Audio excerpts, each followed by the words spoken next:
We are back on one of the leading stories. Today's 9 South Africans are among the 13 peacekeepers killed this week by the M23 rebels near Goma in the DRC. We are now joined by ANC NEC member and also the Deputy Minister of International Relations, Alvin.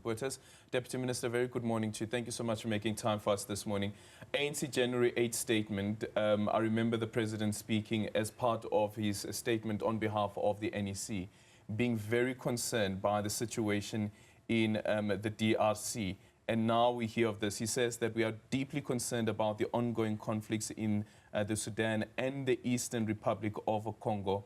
And now we have the situation that has unfolded. What's your expression around what is taking place here? Well, Aldrin, thank you very much. You would appreciate that the ANC's Lodestar document entitled the Freedom Charter, the centrality of the peace diplomacy, where it says there shall be peace and friendship, guides obviously the optics of the African National Congress as it relates to our support to the AU Agenda 2063, and in particular its flagship program, which speaks about the importance of cessation of hostilities and silencing of the guns on the African continent. We obviously, frown on many of other political parties that have said South Africa have no business in securing the stability of the SADC as a region. You would ordinarily appreciate that this is not a bilateral mission.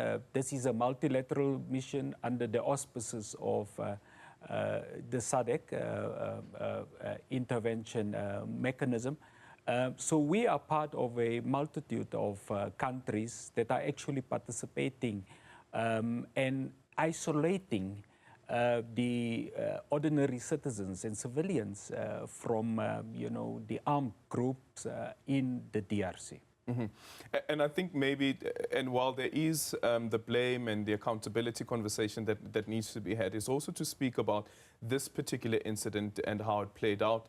And at the end of the day, the ability of the troops to be able to repel the rebels, not to take over Goma. So we haven't really spoken about that particular element.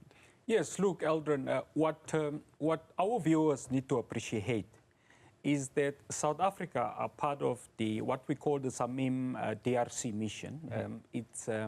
It has been specifically mandated by the by the SADC organ on politics, defense and cooperation, to help to insulate the people in the Eastern DRC from the armed group that finds itself in the DRC.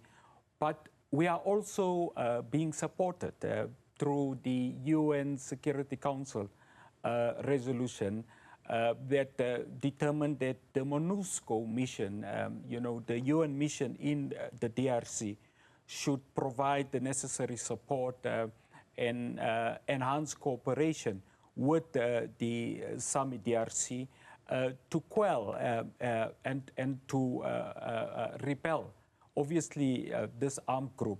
I think the one aspect, and let's take this opportunity as the ANC to express our deep condolences with the families of our valiant soldiers that have lost their lives. This is a moment of optimism. It is not a moment of pessimism. The South African troops that have laid their lives down have laid their lives down for the ideals of Pan-Africanism. You would appreciate, Aldrin, likewise what happened in, Cabo Delgado in Mozambique. If you don't have SADC mission that participate in bringing about peace diplomacy, we are going to increasingly then find the footprints of armed groups, closer to home. So we have a very unique obligation towards the AU Charter. Yeah. So the accusation or the criticism around the deployment and the resolution that was taken by SADC is also that you only have 3 members of SADC members that are part of this mission. that is Angola, Zambia, as well as South Africa. So what does that tell us about the immediate neighbors and their concerns and their ability to actually assist with trying to ensure that we don't have a situation where this issue actually spreads? The United Nations General Secretary Antonio Guterres saying that his fears now is that this could break into a regional war. Well, maybe let me just correct. We are speaking about troop contributing countries. Yes. You're speaking about South Africa, you speak about Tanzania and Malawi. Yeah. They have been designated as key troop contributing countries, Aldrin, because of the unique experience that they have accumulated over many years being part of your Force Intervention Brigade under the auspices of the MONUSCO mission. So that is obviously a key issue. It is obviously not correct to cite that Angola is not involved. In fact, the recent ceasefire agreement during the last quarter of 2024 has been facilitated by the AU champion on peace and reconciliation, the president of the MPLA, the president of Angola, President Lourenço. Sure. Mm-hmm. So that is the role of Angola. They are the pen holder as it relates to the Rwandan peace process. Yeah, but they are not sending troops in, and that's the issue that has been raised. Well, look, the SADC organ have looked at the different capabilities of the 16 member states. You would recall, even with Mozambique, we had 9 troop contributing countries. In this instance, we have 3 troop contributing countries based on the uniqueness of the capabilities. Rwanda is leading the diplomatic process. They are championing the diplomatic track through the AU champion, as I've indicated. And we should obviously appreciate that as a force commander, which South Africa, that is the role that they have been assigned to South Africa, we have obviously a special responsibility to ensure that our troops are able to obviously bring about cessation of hostilities, in particular as it relates to the capabilities of the M23 movement. Is cessation of hostilities really possible, considering, one, the mission initially was said to be deployed only for a year. The decision was taken to extend the mission, and we can have a conversation about what informed that particular decision. But then the M23 that we're currently dealing with is very different to the M23 that the SADC was able back then to repel and make sure that they squash them out of the region. They've been reinforced, they've been recapacitated. Rwanda also being blamed as one of the countries that are backing the rebels, which of course they have denied. Well, look, Aldrin, you are correct. They are obviously having a different capabilities, but their capabilities does not necessarily supersede the capacity of the SADC deployment in the DRC. That deployment, your SAMI DRC's troop deployments are supported by MONUSCO, where there's increased capabilities being transferred, enhanced coordination between the MONUSCO mission and SAMI DRC. But the key aspect that we obviously have to bring forward is the centrality of peace diplomacy, is the centrality of engagement, dialogue, mediation and negotiation. And it's for that matter that as the ANC, we are urging obviously all parties to the ceasefire agreement to revert back to the negotiation table and to ensure that there's an immediate cessation of hostilities.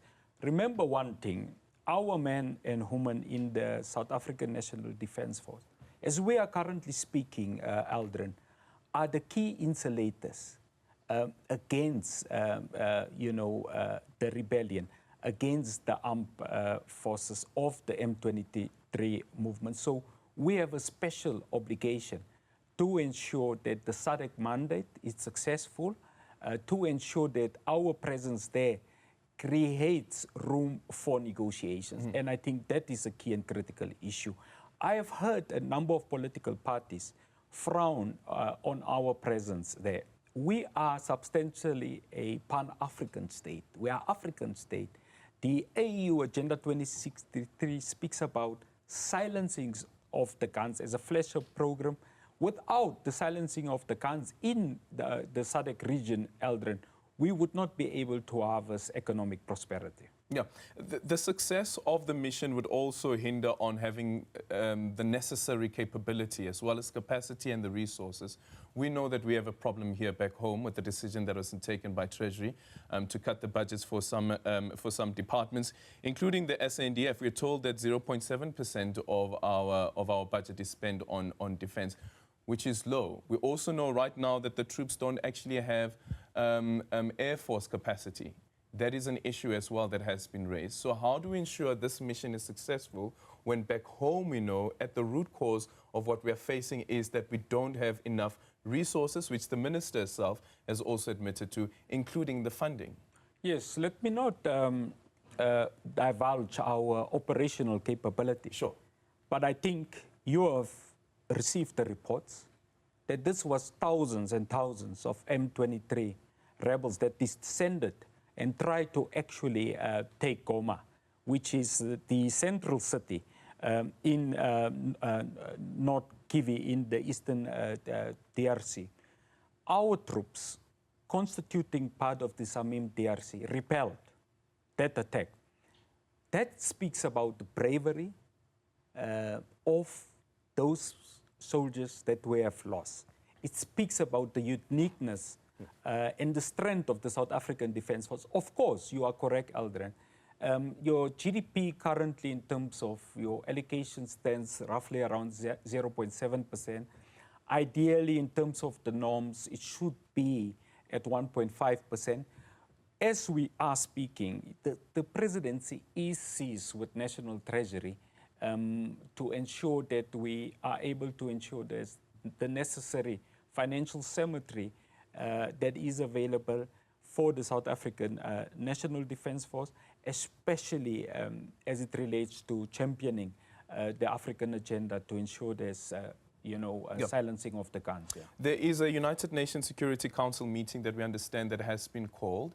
From South Africa's side being part of the SADC mission that has been deployed, do we know of any meeting that is going to be called to involve all of the stakeholders? Well, yes, look, I think as the ANC, we obviously support the centrality of the UNSC, the United Nations Security Council, obviously to honor its original decision as it relates to Resolution 2746, which speaks about providing, additional support, increasing coordination between MONUSCO, which is the UN mission, and SAMI DRC, which is the designated mission from, the SADC organ.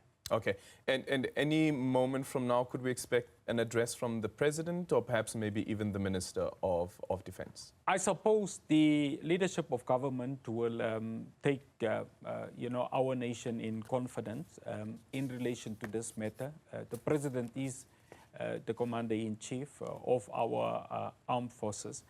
But I think it's important, on this day after, the death of those soldiers, that we dub our banners, both as the ANC and as the people of South Africa, in lieu of the fact about the extraordinary bravery that the South African National Defence Force troops have actually displayed. You would recall, Aldrin, we are speaking about 7 million people that are displaced. We are speaking about thousands and thousands of innocent civilians that could have been murdered has it not been for the insulation which the South African members have provided. So today, it's a day of being proud. It's a day of being respectful to the bravery of these young soldiers that have been demonstrated in the eastern DRC, especially on the verges of Goma, the town that was the intention of the M23 rebel movement to actually seize. And we are calling as the ANC for increased negotiations, support obviously for the special envoy of President Ramaphosa, former Minister Jeff Radebe, and increased support for the Angolan President Lourenço. Thank you so much for your time. Alvin Buertes He is the Deputy Minister of International Relations, joining us in his capacity as an ANC NEC member there.